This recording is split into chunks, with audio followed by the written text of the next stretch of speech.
கதிரு, உன்னை புள்ளையா பெத்ததை நினைச்சு இன்னைக்கு தாண்டா நான் பெருமைப்படுறேன். இன்னும் எத்தனை நாளைக்குமா மகாவை வார்த்தையால கொட்டிக்கிட்டே இருப்பீங்க? கொட்ட கொட்ட மகா குனிஞ்சுக்கிட்டே இருக்கணுமா? கொஞ்சமாச்சும் மாறுங்கம்மா. முக்கால்வாசி வீட்டுல சாவியை இப்படித்தான் தொட்டிக்கு கீழேயோ கார்பெட் கீழேயோ வச்சுட்டு போவாங்க. வீட்டுல திருட வரவங்களுக்கு நல்லா தெரியும்.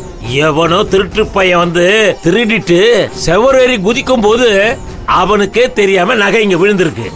எது எப்படியோ எனக்கு வர வேண்டிய நகை என் கைக்கு வந்து சேர்ந்துருச்சு. நெல்லு, மகா கிட்ட மன்னிப்பு கேட்டுட்டு உள்ள போ.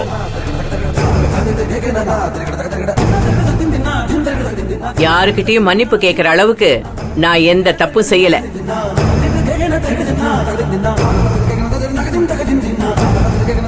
மன்னிப்பெல்லாம் கேட்க முடியாது.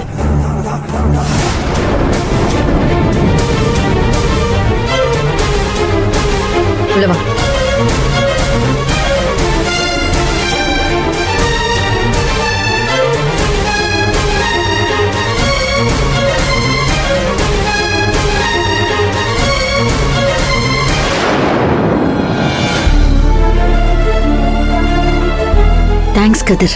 ஐயோ அண்ணி, நீங்க எனக்கு செஞ்சதுல ஒரு கால் தூசி கூட இது இல்லை அண்ணி. தேங்க்ஸ்லாம் சொல்லாதீங்க, ரொம்ப பெரிய வார்த்தை.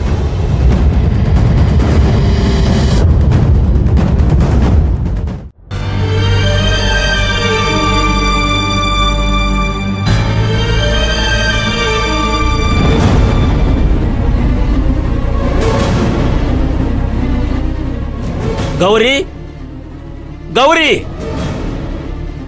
எதுக்கு கத்துறீங்க இப்போ?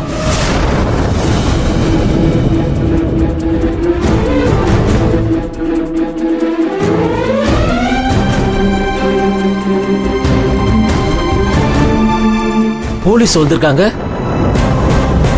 இங்க திவ்யா யாரு? என் பொண்ணுதான் திவ்யா. எதுக்கு நீங்க அவளை கேக்குறீங்க? உங்க பொண்ணுதான் திவ்யாவா? பாக்க புள்ள பூச்சி மாதிரி இருந்துகிட்டு என்ன வேலை பண்ணிருக்க? இங்க வா.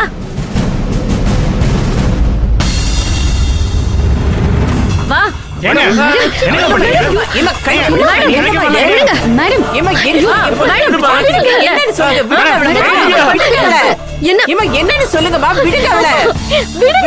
விடுங்க.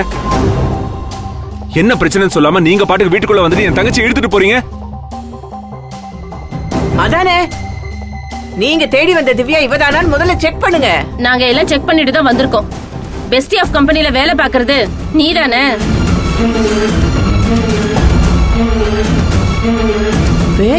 வேலையா? மேடம், என் தங்கச்சி வேலைலாம் பார்க்கல, அவ படிக்கிறா. கையெடுங்க முதல்ல. அவ படிக்கிற லட்சணத்தை நீங்களே பாருங்க. பெஸ்டி ஆப்ங்கிறது காசு கொடுத்து பேசுற ஆப். பாருங்க.